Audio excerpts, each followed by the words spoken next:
Hey guys, Infidel 1258 here. Today I'm going to share a conversation that I had with Llama, Crypto Llama the other day. He and I met and we talked for almost 2 hours. Maybe it was more than 2 hours. And in this video, you're going to see roughly an hour of that. I just couldn't cut any more of it. I wanted to just pare it down and make mine a bite-sized version and let him do the big conversation. He still is going to have way more than me. So if you like what you see here, go over, check out his channel. And check out his channel regardless, because he does amazing Splinterlands related cryptocurrency content. The guy does his own TA. He understands the space in a way that many people don't. You should follow him. He has less than 1,000 subs, and that's a crime. So get over there. And also there's a link in the description for both his and my Discord. And that's important because there's going to be a giveaway thanks to Llama. He found a couple beta packs that are going to be given away to people in our respective Discords. Now, he came up with those packs. That's all his. He sourced those. He found that, and he's been kind enough to share that with our community and his, just to drum up attention to our respective Discords. So I say that now, saying get in there, sign up for both of them. Both the links are in my video description, and you're gonna find so much value there, anyways. Like regardless of this wonderful, nice little giveaway. And so make sure you do that. And now I'm going to get into it. You'll hear an hour-long conversation here between me and Llama. We are going to talk about, first of all, Chaos Legion. We're going to talk about vouchers. We're going to talk about the economy of Splinterlands. And we're going to finish off, I think, with land. And I felt it helped me better understand these topics as we went through it. So I hope you'll enjoy it as well. Thank you very much for your time and attention. Here we go. Talk about what we're here to talk about. Let's talk about Splinterlands. How about that? Let's do it. Let's do it. So, Chaos Legion. It's planned to, on the last AMA. I heard Ag saying that it's planned to. We're going to be able to open packs in December. That's exciting. Yeah, the early. It sounded like. I think if I heard correctly, between the first couple of weeks. So it's going to be before Christmas. So we'll all have a Christmas. An extra Christmas present under the tree this year. That is the only Christmas present that I care about. Yeah. To be honest, it's like I'm. That's all day. That's my Christmas. Man. If I don't receive one other gift, that's fine. It's so exciting. Are you accumulating packs? Are you hoping to wait until after pre-sale? What's your plan? Well, this is the thing, right? I'm listening to the last AMA. I'm a little bit worried about how long packs are going to be around for. You know, we've heard, okay, so we've got the pre-sale now. We're getting the distribution of vouchers at the moment, which is great. And then for the next 2 million packs after that, we're going to have vouchers as well. But in my understanding, the rate of the distribution will increase, doubly or something, to that effect. Yeah. So, that's great, but what happens when Ags also mentioned, though, that he's got some whales contacting him with, $1 million plus orders? I know. So what happens after these vouchers?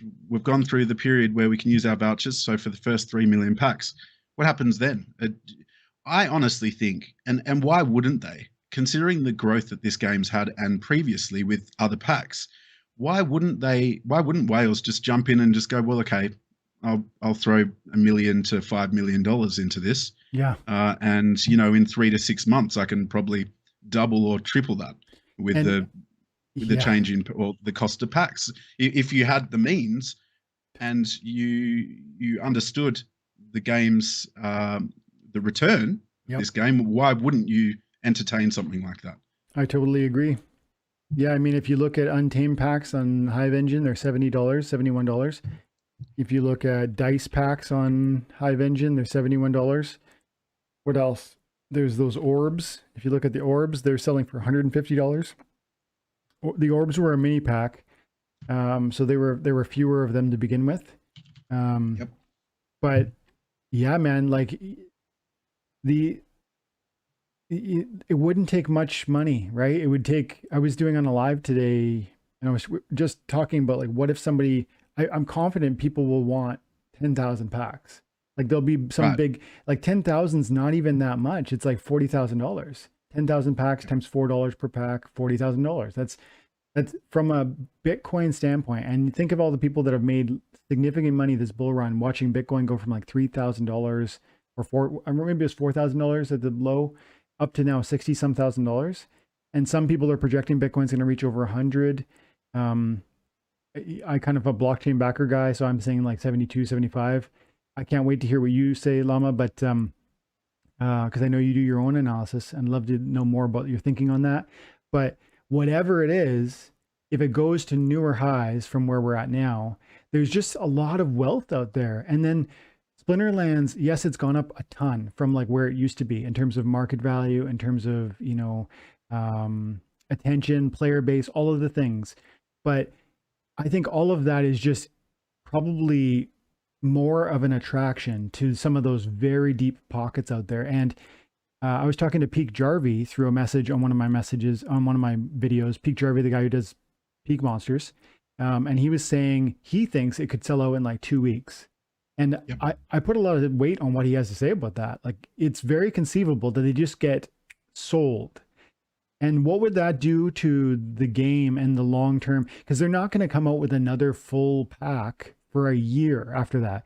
And Yep. if you guys remember when Untamed packs sold out, some of you weren't here then, but Untamed packs, the market was very inexpensive. And then Untamed packs sold out and there was no new pack to look to. And what happened was all of the cards in the marketplace shot up in value because that was the only place people could buy cards to play the game. And so Mhm. that's great for people who already have cards like me. But I think these cards that we're kind of we've got our nose up at, like something like the Venari Heatsmith, Pellicor Deceiver, Pellicor Bandit, the ones I talk about on my channel all the time because they're super inexpensive compared to other cards. Those things are going to just be skyrocketing in value because these packs are going to be gone and there'll be no way to play the game but for, putting together a pack of cards through just these cheaper ones. So there's so much there, but I'd love to hear your thoughts on what we're talking about here. I want to know more from Yeah. you. Well, I'm obviously when the Chaos Legion packs first came out, they were on the marketplace on Hive Engine or the peer-to-peer exchange for you know inflated prices. They were over $20 per pack. The Yep. FOMOing in all that kind of stuff. They're down to $6 something at the moment. But you know what? I'm beginning to think that that's actually not bad value for $6 a pack. Like I don't think that that's bad value anymore. Mm, I think that there's a possibility that they're going to go if this actually happens with the whales. I think there's a huge possibility that they could be double that within the space of a few months mhm. once the pre-sales end and they go to market. Um, I'm worried about I'm worried. I'm worried. But I'm happy because one way the players are going to be able to profit off this, but is it the right kind of player? Or not even a player, someone who's just purchasing packs to profit off them I know. and then resell them back onto the market. Hmm. So I enjoy the fact that, especially with vouchers, we're able to profit off selling packs. That's amazing that the devs have included us into the profitability of Chaos Legion. Hmm. That's incredible. Hmm. But I'm a little bit worried in going forwards about what's going to happen with the small guy Yeah. and how he's going to be able to afford to get into this. So I actually think that the packs on the peer-to-peer exchange right now are quite well priced. Yes, I understand that they don't have airdrops, but that's fine. Hmm. You can still get great cards. Yeah. I'm also a believer of singles as well, though, and I think that people should be.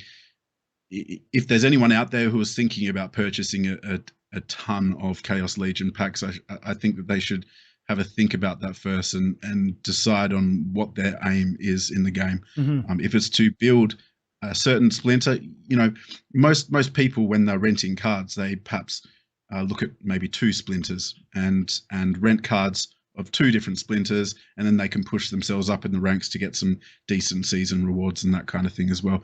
Um, perhaps doing that is the better way to go rather than purchasing packs because you're going to get a ton of cards which aren't really going to do anything for you, Hmm. especially if you're just looking at two splinters.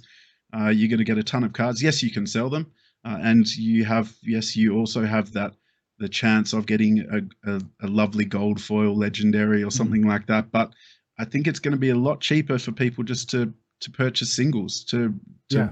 focus on building a deck in their specific splinters that they're looking at, and just purchase singles. It's you don't get the great feeling of, oh yes, I get to open packs. There's 5 cards.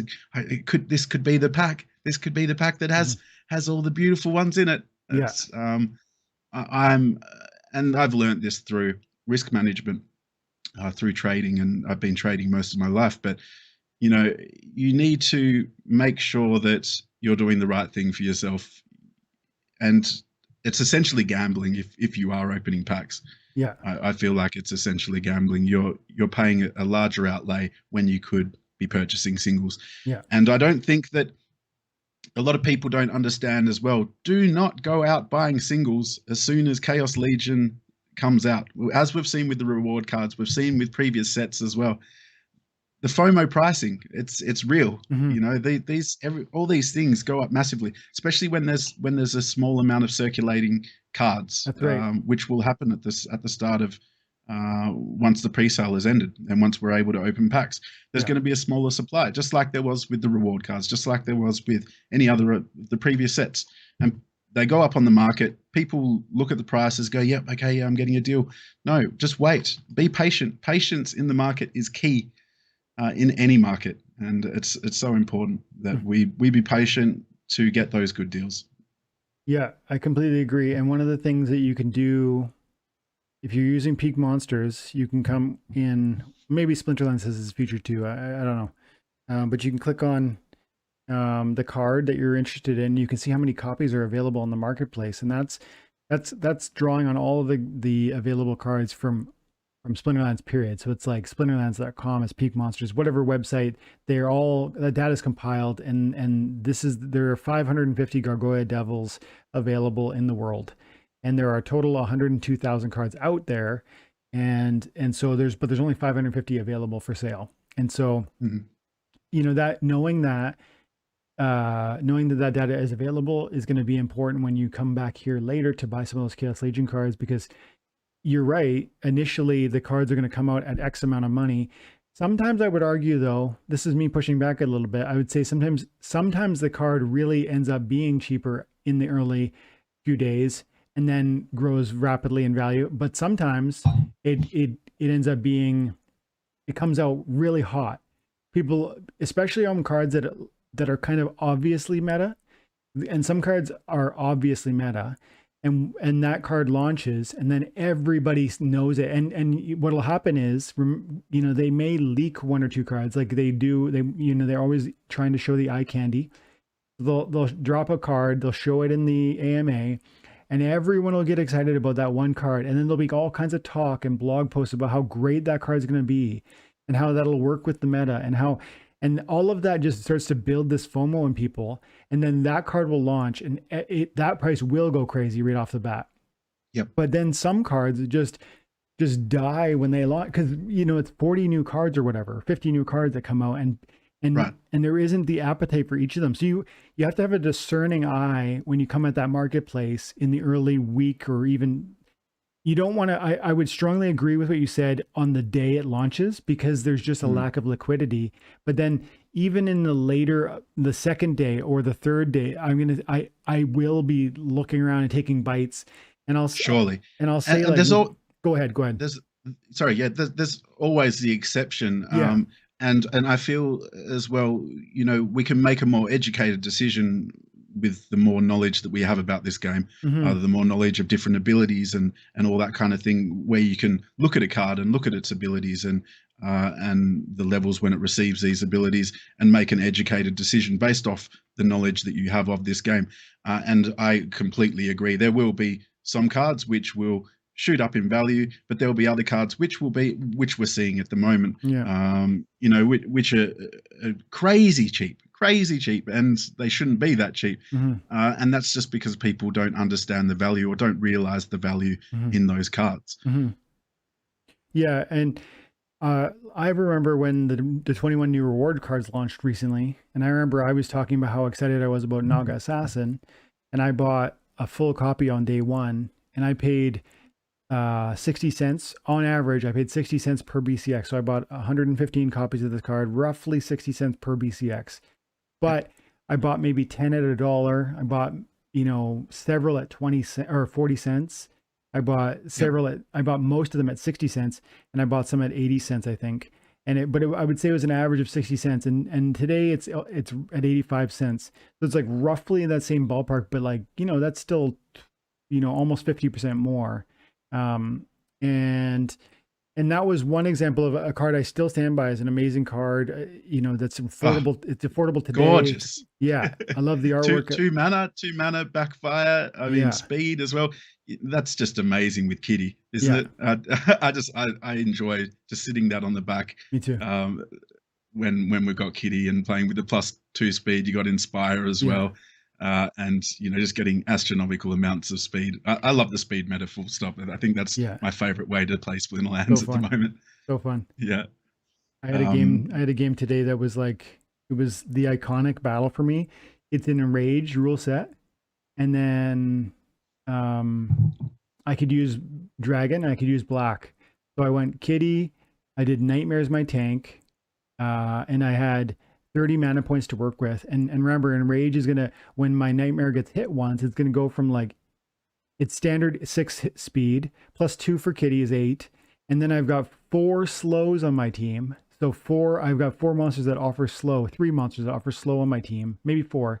And so my enemy is like all of them are at 1 speed, and my enraged nightmare is at 12. So it's just it's just so impossible to hit. infuriating. Yeah, because well, Nightmare's got the phase as well, Yeah, right? So even with magic damage, yeah, just no chance of hitting. yeah, That's amazing. I love that. Yeah, yeah. it's got to be my favorite way to play. Um, but yeah, so I mean, let's back to the Chaos Legion Mm. launch. So what are your thoughts? What are you planning to do? So you brought up a good point. I actually haven't been tracking the Chaos Legion packs anymore. I just kind of they were around $16, and I was like, no way. And these are the packs that, like you said, they will not offer you any sort of airdrops. And I wonder if people were confused about that initially, because even though I was talking about these will not offer you airdrops, and probably everyone that all the main YouTubers were saying these won't give you airdrops, for some reason, I just don't understand the logic behind that. Like, you can't open them. They don't give you airdrops. Yes, they give you some airdrop points, but I don't know. I just don't know why they were selling for so high initially. And now that they are Oh, it's crazy. on Hive Engine, I'm seeing that there's sell orders here for $8.37. That's in the ballpark where I would, be interested. Maybe there's 9 for sale at that price, and I'm actually like maybe kind of tempted, but I've got first of all, I've got plans to get. I think I need 1,000 packs, Yep. but I've decided I'm not going to get 1,000 in the pre-sale because I just don't have the voucher production that I need. Me as well, unfortunately. Otherwise, I'd probably be just doing it. I'd bite the bullet and just do it Oh, if totally. if that were the case. I don't, But and I I think I'm only getting maybe around 100 packs throughout pre-sale. I've got far less SPS stake than you do. yeah, I think I've only got around about 14,000. But yeah, I think if I had the opportunity, I would, because I honestly think that these packs are gonna go crazy, yeah, yeah. I mean, for especially with the these $8 intention of packs, of like whales. I think we just talked about how the Untamed $70, the Dice 70, these packs are going to be $80, and it might be a Yep. year from now, or it might be 6 months from now, because honestly, in 6 months, every one of these packs could be sold. And once they're all sold, you have to go to the market, the peer-to-peer market, to buy them. I think $8 is probably a very reasonable price. But Yep. personally, I think this is a point I wanted to make. Splinterlands right now, there's so many interesting buys right now. Like, these are actually, like, I agree with you. These are decent prices for Chaos Legion packs. Um, but I also want to buy SPS. I also want to buy DEC. I also want to buy current reward cards. I also want to save my vouchers and buy more vouchers and get 1,000 packs, either during not pre-sale, but probably the first, maybe those first 3 million cards, Yep. or, or as soon, I mean, the day they stop the voucher requirement. And this is something I want to hear your thoughts on too, for sure. This is, I think it's key. If you want to buy a good amount of Chaos Legion packs and you want those airdrops, I think the play is on the day they On announce the day. Chaos Legion Yep. packs are voucher free, you have all your money ready and you buy everything because I they am could sell out like that. 100%. Yep, I'm 100% with you on that. And that was my plan. I'm ready to create a timer for when it's going to happen, when the pre-sales ended, and be there the minute that it has ended, Mm-hmm. because I don't want to be one of those people experiencing the, well, I had the money there, but I waited too long. I've had so many regrets with this game already. You see cards on the marketplace and all that kind of thing, where the value has just gone up exponentially. Mm-hmm. And I've missed out on so many things because I've been dragging my feet. And I Yeah. promised myself that I'm not going to make that same mistake with Chaos Legion. So I'm going to be there the moment that it opens up for pre-sale. I'm going to buy as many packs as I can Yeah. and just go with it. But also the dichotomy between the influx of players and towards packs as well. So 6 months down the way, we've got all this. We've got, let's say that we, as a hypothetical, we've got all these new players. We got, you know, perhaps an extra 500,000 million, 2 million players, or whatever it is, 6 months down the road. Uh, they're all going to be wanting to start somewhere, right? Yeah. They're all going to be wanting to purchase packs. Yeah. If there's no Chaos Legion at that time, or we're waiting for the next set to come out, what's happening in the meantime? I know. People are going to be jumping on these on the peer-to-peer exchange on the Hive Engine market, looking for packs to purchase, looking for assets to purchase to make sure that they can be a part of the game if they enjoy the game and see the value as both you and I do. Mm-hmm. So when that happens as well, there's surely there's going to be an increase in the value of the prices too. Mm-hmm. Yeah, and there will be Rift Watchers. That's the next one, I think. But That's right. Yep. that's a mini release. It's not going to be as big as Chaos Legion. And Chaos Legion is gonna, it's gonna do a lot of things. It's gonna change the meta drastically. It's gonna introduce, not right away, but very soon after, it's gonna introduce that new division between Wild and Modern. And that's gonna change the earning potential for you in this game. So you need to have cards that are meaningful and powerful, hopefully at a silver level or better, I would say. I mean, because you're gonna want to compete on both leagues. You don't just want to focus on the modern because there's going to be a certain amount of DEC earning potential there, and there's going to be other DEC earning potential in the other market, and you can use modern cards in the wild format. So this is something I keep saying, but I know there's so many new players and they don't get that yet. They think modern is going to be new cards and wild is going to be old cards. I don't care about old cards, are too expensive, so I'm not going to think about that. No, you need to think about your collection power. You need to think about maybe getting a few key betas and alphas, and getting your deck in a row so that when this division happens, because that's like the next thing after. It's gonna be Chaos Legion's huge, and then 2 months later, probably 3 months later, we're gonna get this division, and it's gonna double overnight. It's gonna double your DEC earning potential if you've got the right cards, the right power, and whatnot. And so I think that's maybe a super important point to talk about. Yeah, those reward pools are going to be incredible, especially for players like yourself with a large myriad of different cards and different sets and things as well. Yeah. That's just going to increase the profitability massively. But yeah, so what are your thoughts on this? Do you think that the players, because I know that they've mentioned, I know that the devs have mentioned that Chaos Legion's going to have everything that a new player could need. Mm-hmm. But as you mentioned just now, is it worthwhile investing into other sets as well to make sure that you get both parts of the reward pool and modern and the wild format? The one thing that I think is important for me to say there is that I believe them when they say that the new Chaos Legion will be self-sustaining almost. Like you could play that and it'll allow you to enjoy both leagues. So you might say, well, then I'm just gonna skip the betas and the alphas. But you have to remember that they also said that the modern league is gonna have a different power structure than the wild league. So what does that mean?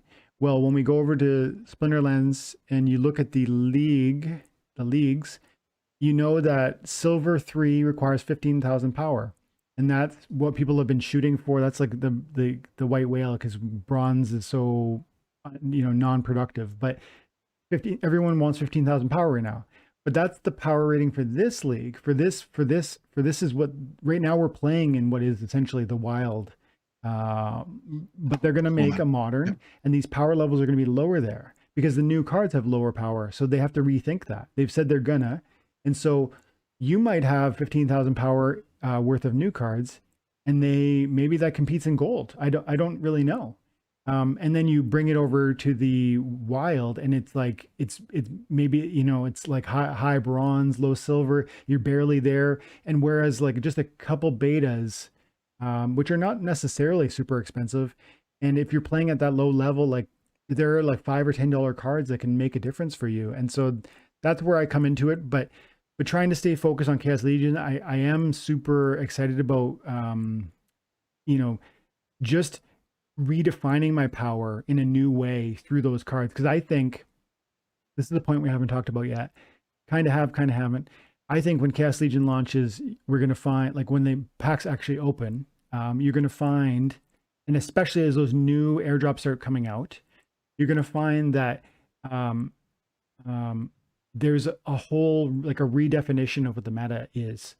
And it's in some ways it's going to be similar, of course. Like some of the cards that are great now are still going to be great then, but there's going to be new cards, and there's going to be new abilities, and there's going to be new ways to imagine those interacting with one another, and there's going to be new rule sets also, and all of that is going to change how you approach a battle, and in the same way that Jotun started changing how the red team worked, and the cards you really needed, and same with Kitty and how it transformed speed. I think that's going to happen again, and so that's it's important to remember that, because it's going to be an opportunity whenever there's like new churn, like a mixing of the system. There's an opportunity for people who are paying attention to exploit that moment and find really affordable things that are being ignored, whether it's packs like you just pointed out with this Chaos Legion packs. I think that's a really good price.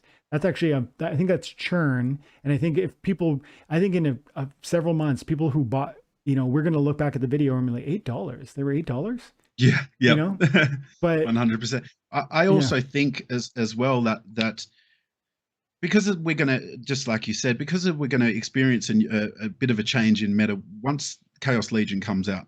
I think there's going to be a time between Chaos Legion and between, obviously, they've mentioned this in the AMA recently as well, before they bring out the modern and wild format. Mm-hmm.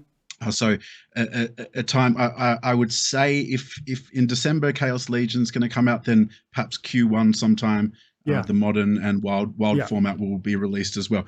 Now, I think at that moment, once Chaos Legion's out and we understand a little bit more with the meta of around gameplay and what's going to be changing, it may be a great opportunity around that time to perhaps purchase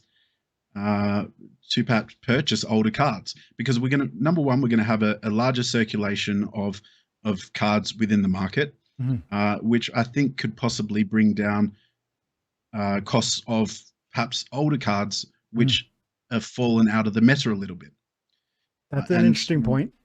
with that, then we can look at within that time period, and I presumably it'll be quite a small time period, but people aren't at that moment in time. People aren't necessarily thinking about, okay, well, modern and wild format, and let's make sure that I have cards on both sides of the fence. Mm-hmm. People aren't necessarily thinking about that. They're thinking about the current meta and Yes. what's happening in the meta, and getting the best cards for the meta at the time. So that might be a short window there where we have the opportunity to purchase these beta or alpha or untamed cards at a cheaper price once the meta's changed, and some of these cards aren't as prevalent or prudent to use within your deck. They might decrease in price a little bit. Obviously, this is complete speculation, but Yeah. that could be, that could Yeah. also be on the cards as well. I could see that happening, and it might be some balance of that happens with some cards, and other cards it's like the exact opposite. because Right. just some, as we were kind of saying earlier, the attention of the people that like this game is like on one spot at a given moment, and it's almost like we're ignoring everything else. It's like the vouchers Yeah. were selling for $25 like a week ago, and Yeah. and now they're 12 or whatever. And the Chaos Legion packs that had no airdrops were selling for like 16 or 18 or 20 or something. Yeah. There's no foresight, right? Yeah, it's just like a cat with like a, tracking the laser. Yeah. So I feel like there will be, and that's the churn I was talking about. It's like there's these moments where there's so much chaos, no pun actually intended there, but there's so much happening between new cards, like the reward cards, the new expansion, the division of the league, where some people's attention is still on land. Brawls have been dramatically changing and trying to learn and understand that. And there's hundreds of thousands of new players getting into the game. So there's so much learning curve that the attention for the community isn't necessarily on the thing, like all of the really great buys. And so it takes a degree of time of like chill for everyone to say, there's a deal over here, guys. And then it starts, that is no longer a deal quickly, but yeah, there'll definitely be opportunities. And I think you just need, but I did a recent video and I was like, I think it was called Modern versus Wild, like prepare now. And the 30-minute video. And I talked about certain beta cards being helpful to you. And one of them that comes to mind right now is the Wood Nymph. And it's like, it's not a cheap card. But you're not going to have access to this old reward. It's an old reward card. You're not going to get it in the modern format. Card. And it's a tank healer right out the gate. And a ton of our viewers they play at silver, they play at bronze. A tank heal out of the gate is unique. It's actually, I don't know that there are any other, at the silver or bronze, there's very few tank heal. I'm probably forgetting some, and I should open up Splinter cards to make certain, but I'm not going to right now. But right at level 1 BCX gives you a tank heal and 1 magic damage and two hit points. So it's quite vulnerable, but it's only a 4 mana cost card. And right now you can buy one for about $10, $10. And of course that's not cheap, but it's just a card. I think there's cards like that, and another one that comes to mind on the green team is the, Brownie. What about Brownie? Give some love to Brownie. Amazing. Yeah. Brownie is amazing. You're right. Brownie is definitely, I think isn't it really better at like I'm going to click on it right now.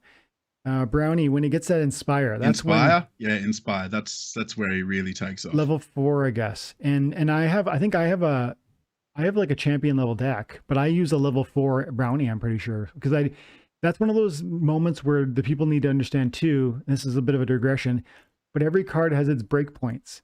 And there are certain times where, you don't really care if you get the max level version, even if you're playing at champion, or if you're playing at bronze or gold, you can still use a really low level copy because, for instance, go ahead. I can speak. I can speak as an example here. Even in Diamond League, I'm using a level 1 Brownie basically whenever I play Earth. And that still works, like I'm still winning battles in Diamond with that. So Furious Chicken too. What's that? Sorry? Furious Chicken's another one. Yeah, perfect. Furious Chicken as well with 0 mana cost. I mean, come on, that's incredible to add him as just to take a hit on either side. Whether it's sneak, whether it's opportunity, whether it's or at the front before you tank if you've got a slow tank. Yeah, exactly. That's an amazing card. And I think that's one of the staples in any deck. I honestly think that if you do not have a Furious Chicken, you need to go out and get one, because this card just has so many different applications and can save you in so many different battle sets. Battle rule sets. Yeah, I agree. I used to have I think I had a max level Furious Chicken, or maybe almost max. And that was back when chicken was like 10 or 20 cents per BCX. I came in when he was about, I don't know, $2.50 or something like that. But at the time when I came in, I didn't understand the leveling of cards. I didn't understand how it worked. Yeah. That I needed to purchase purchase more cards to combine them to get higher levels. I thought initially that the more that you play these cards, Hmm. the higher the level gets. So did I at So first. yeah, Mm. right. So I was reluctant to purchase more than one, Mhm. and that hurt me in the long run. So yeah, I guess to anyone new who's watching this, that's not how the game works. You must purchase multiple cards Mhm. to level them up and to gain the abilities, which you can see in the stats section when you look at the cards Yeah. on the Splinterlands user interface. But yes, it's important to purchase more cards so you can level them up. And now's obviously just incidentally, now's a great time to purchase some of those cheap reward cards Yeah. so you can max them out and get all the abilities which are available on those. Hmm. Yeah, and anybody looking at this video on my screen later is going to see that I'm on Peak Monsters right now, and I'm looking at the different reward cards now, and each individual card that you receive from a reward is called like 1BCX, and every card needs a certain amount of BCX to be merged together to reach the second level, the third, the fourth, the fifth, all the way to its max version, and each level is going to unlock certain abilities and certain buffs or debuffs that impact your enemy. Every level changes the ability of that unit, and so you need to buy more and more copies or earn more and more copies of that thing by playing the game, and then you need to merge them, which is important for two reasons. One, you need to understand just so you can get better and you have build stronger monsters. But two, you need to understand that how that works, because that's one of the unique amazing things about this game, because it's a supply demand issue. There are I just looked earlier today, there are 400,000 copies of the Nightmare card. Like I said, that's one of my favorite cards. It's a good tank, it's great, it's fast, and it's a good monster. There are 400,000 cards that were ever made for that thing. There will never be more. That's it, period. And then it takes Uh, 400 how, copies. uh, Go Sorry, ahead. just to interject there. Yeah. How many copies do you have there, Dwayne? I do have on that one. I have, let's see, I'm not logged in, but I have a full max copy, so 400, Yep. and then I have probably another 100, maybe. That's Yep. a guess though, something like that. Mm.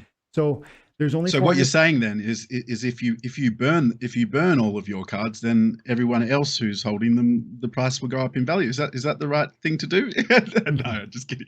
I'm just kidding. Yeah, but Yes, go ahead. in a sense though, that's important to point out, because it's like when I put 400 copies into one copy, they can never be divided again. And then what does that mean? There's 399 copies that can't be bought by you. And so that's a supply issue. We lose supply because we've contracted this. We push them together. We merge them.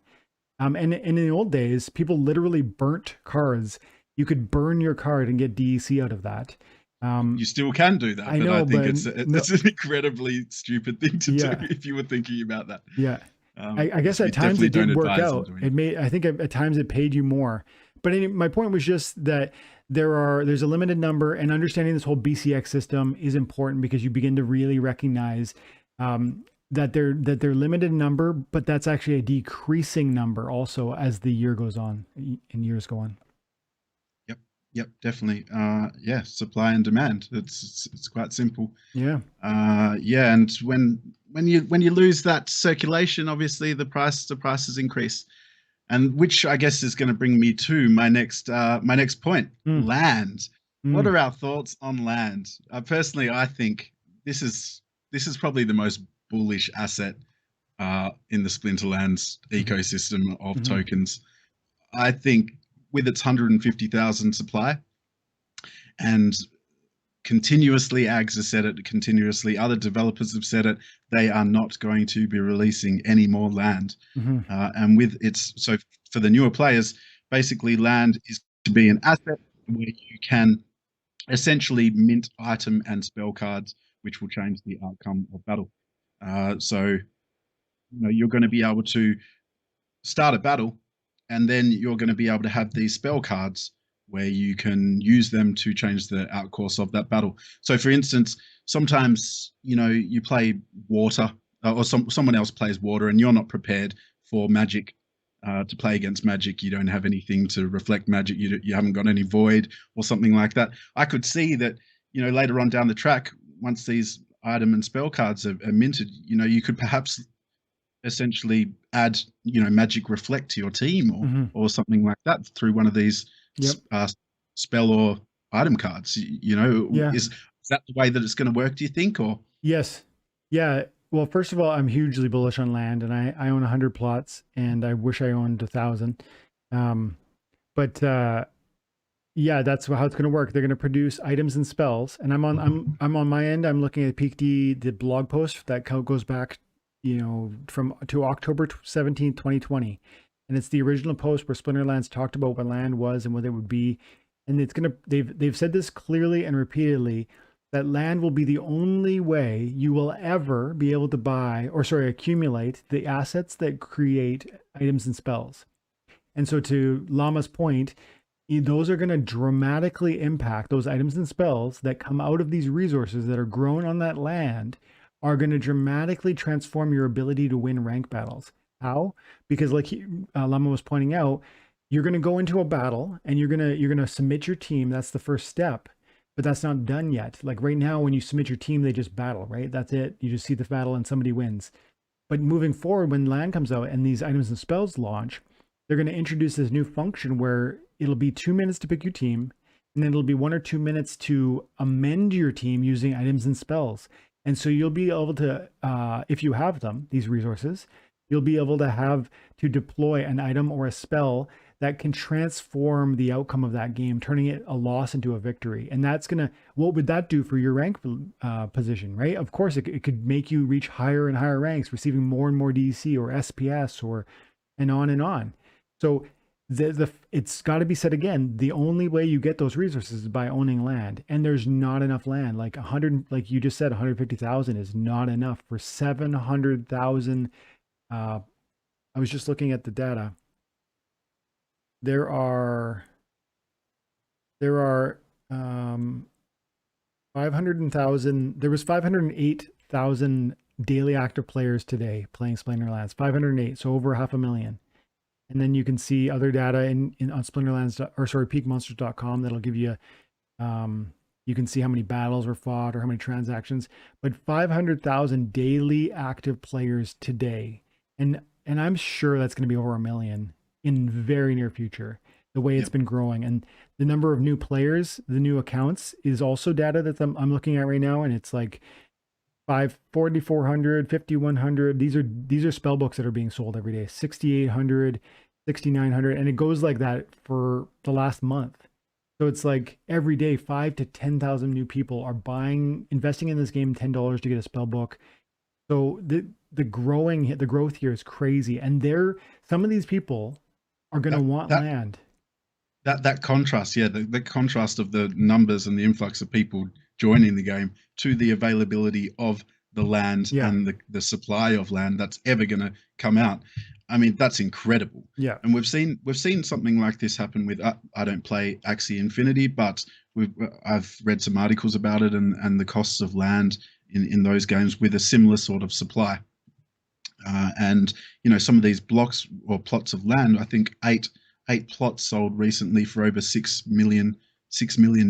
I'm not saying that that's going to happen with Splinterlands. I mean, it would be fantastic if it ever did, but these lands are going to be so scarce, and they're going to be such a pivotal part of the game. Mm-hmm. We need these cards. This is going to increase the skill bracket as well, because making sure that you choose the right items and spell cards. That's right. Depending on what you're playing and to counter your opposition. These are going to be, they're going to completely change the skill level of the game, which is incredible. It's just going to add that extra depth to the game. And, for those who understand the game more, can perhaps squeeze a few more W's out of it. Yeah. And there's a whole new revenue stream with respect to the land, the resource generation on that land. And then there's going to be like, I don't know if you ever played, oh man, I'm skipping it just feels like it's going to be another mini game. Like it's not just Splinterlands anymore. Like if you think of Splinterlands and you think card-based battle game, yes, it is, but it's also more than that. Like the brawl system is its own thing.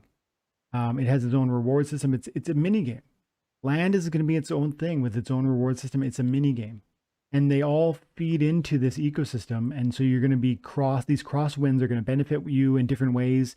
If you've got this and that, you're gonna benefit in several different ways. But it's the crazy thing about land. The price is right now, like they're selling for $860 right now. You can buy one plot on Hive Engine, and they sold for $10 or $15 during the pre-sale. Oh, that's what I wanted to say earlier. You were talking about Chaos Legion and how you want to buy a ton of Chaos Legion packs. This relates to land. When the pre-sale happened, I was there. I was in front of my computer. I was set up. I was ready to go. And it didn't matter. It was sold that fast. I was literally sitting at my desk. I was ready to go. I had my order input, and within like the 5 seconds it took the system to process my request, it was gone. And so it would be, sorry, just to interject here, it would be interesting to see the math behind the amount of players at that time and the amount of plots of land to now with the amount of players at this time to the amount of Chaos Legion packs that are going to be sold. It would be interesting to see the contrast between those two. But yes, go ahead. Sorry. Just I think I was going to say I don't know if there's going to be a way. I'm actually concerned that the Chaos Legion packs will sell out on that first day. And I saw it happen with land, but mind you, there was way less land. I know there's going to be 13 or 12 million more packs. So I'm probably overreacting here.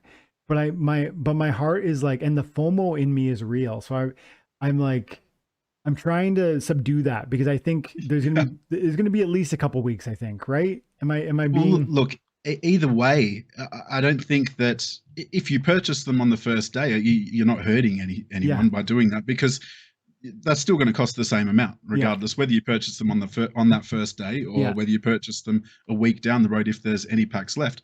But so I would just, the advice I would give to anyone is, if you are serious about this game and looking to play and profit as well over the long term, then perhaps you should be ready for this, as we've been talking about with land as well. I wish I caught that. I wish I was there for that. I've had to purchase plots of land off the Hive Exchange, and I'm willing to do that. Luckily, I got a few at around $380, but it's not going to be there forever. No. And we're gonna have the same. We're gonna have this conversation. I guarantee you, a couple of weeks after Chaos Legion's released, and I think we're going to be all trying to scrape the bottom of the barrel and find those extra packs to make sure that we've got enough. That's my thoughts. But I think things could change. I think on land, I should also say, what was I going to say? It's maybe this, you probably do, but not everybody will. Land is like a card, so you get every plot is like a when you open a booster pack of Chaos Legion cards or Untamed cards, it's like that little logo on the screen, and it's like, oh, I'm going to open this pack, and it opens, and there's an animation, and you different get 5 rarities, cards. Right? Yeah. Well, the land is going to be like that too. There's going to be one card inside. It's going to say, on my screen, I'm looking at one of them. It says Abundant Forest, and it'll have a cool little picture of a hut that is collecting wood or whatever. And so you learn in that moment, you learn the rarity of the piece of land that you own. It can be common, rare, epic, and legendary. You also learn what sort of resources it's producing, and there's different resources. And there's it says that some land plots will be magical, which means they will be rich in one of 6 magical resources, each associated with one type of the splinter, one type of splinter magic: life, death, earth, fire, and so on. And then there's other plots that will be occupied. That's the phrase, occupied, which means they will be inhabited by wild monsters, and players can battle these monsters to extract their essences, which will be the second necessary component to minting items and spells. So you're going to need those magical items, and you're going to need these souls, or whatever they're called. And so, We're, diff- I like the sound of that, by the way, as well, because we're obviously going to have neutral land Mm, which we can attack, and essentially, I assume that it'll be somewhat like a normal ranked battle. So you'll have I a think bunch so. of monsters where I think so. and you'll have a battlefield, and you'll fight those monsters with your own cards, and then be able to extract those essences to use in conjunction with your lands. But yes, Hmm. sorry, go ahead. So, understanding kind of how each one of these cards can be different and then actually leveled up because there's buildings on them. And then there can be totems on them. And then there can be castles or keeps on them. There's so much diversification and development that can go into these in the same way as any of your monster cards, where you can have a level 1 or a level 8, and that's a gigantic difference. You can have a legendary or a common, and it's a gigantic difference. These things are going to have that too. And so when you buy a plot of land for $800 now, understand that it might be a common, like really crappy one. And maybe it'll end up being sold. I think these prices will be cheap in the future if land turns out to be what I think it's going to be. And I say this, I need to, I guess, be super clear. I'm not telling people they should go out and buy land. But personally, I bought land because I believe deeply in the developers and the future of this game. And if that's your view of this also, then look, taking seriously this blog post that's from October of 2020 and looking at what this thing is going to represent and offer is really, really important, because there isn't enough, and each one of them is going to offer a resource that you can get no other way, and that's going to be a revenue source for you, not to mention the price appreciation of these super rare assets, land plots, some of which you're going to open. It's going to be that, like, picture you open an Untamed pack today and you get a gold foil Jotun. Like, that's what could happen in the future when you open these land, and that's highly unlikely, but I'm saying it's going to happen to someone. They're going to Oh open well, a I don't know about that. Look, I only own four plots or something, but I'm pretty sure and certain that my four are going to be legendary. I hope so. I hope so. We could we can dream, but yeah, you're right. They were going to be extremely rare, Yeah, extremely. but as well though the fact that if you're not interested in the spell cards and item cards, or if you're just looking at it as an investment way or a way to diversify your assets, then they can also be used as a passive income, Hmm. where you can rent out your lands That's to right. other players, That's and then right. they can do all the work for you if you prefer it that way. It's so exciting, and it's probably important for me and maybe us to say now, we don't know that this is going to come to fruition as we're expecting it to. Like, we are assuming that the developers are going to stand true to what they've stated, and that the developer team will build out this interconnected nature that we're almost counting on.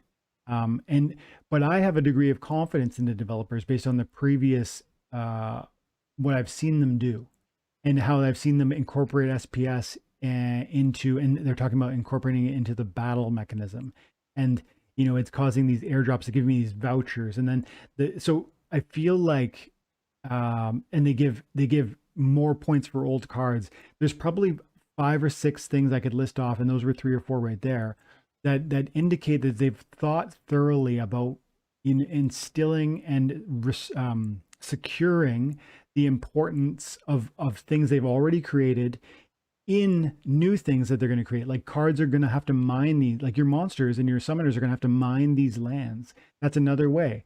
It's all interconnected. It's been thoughtfully planned in a way that will cause utility for the cards, for the land, for the SPS, and for the DC. It's like, to me, I've seen enough that I believe in them. But everyone at home needs to decide if you agree with that statement. Do you think these developers have done enough to show you that they are going to build this out the way they're saying?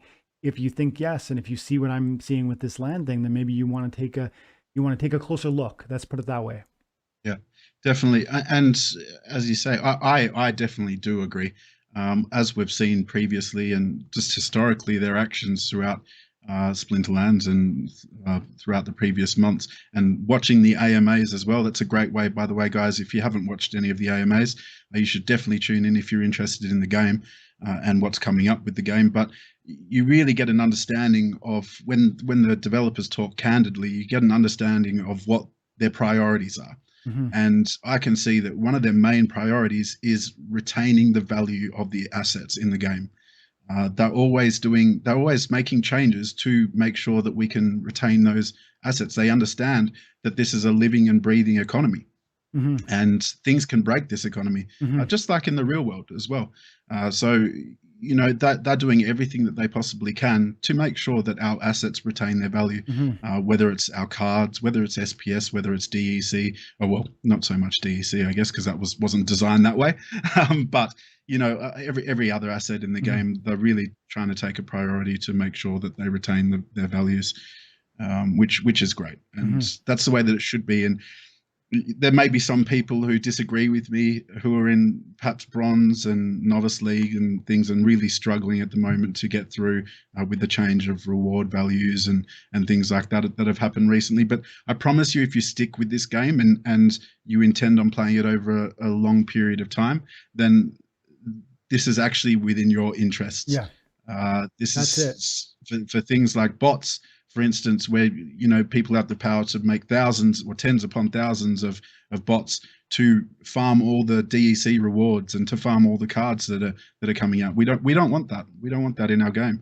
Yeah. And this is one of the ways that they can control that and can control the economy to make sure that we do retain the values of our assets. Yeah.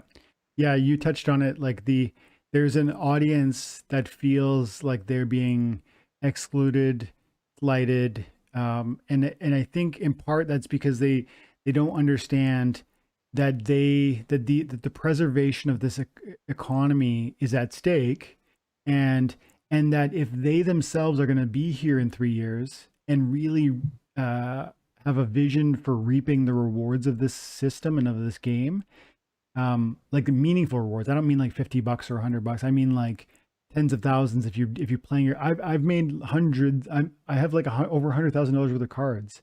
Um, so if you're serious about playing this for years, I played for 3 years. I played every single day.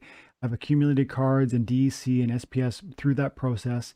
And I didn't start with a huge amount of investment. It was like $5,000 over the course of a year or so.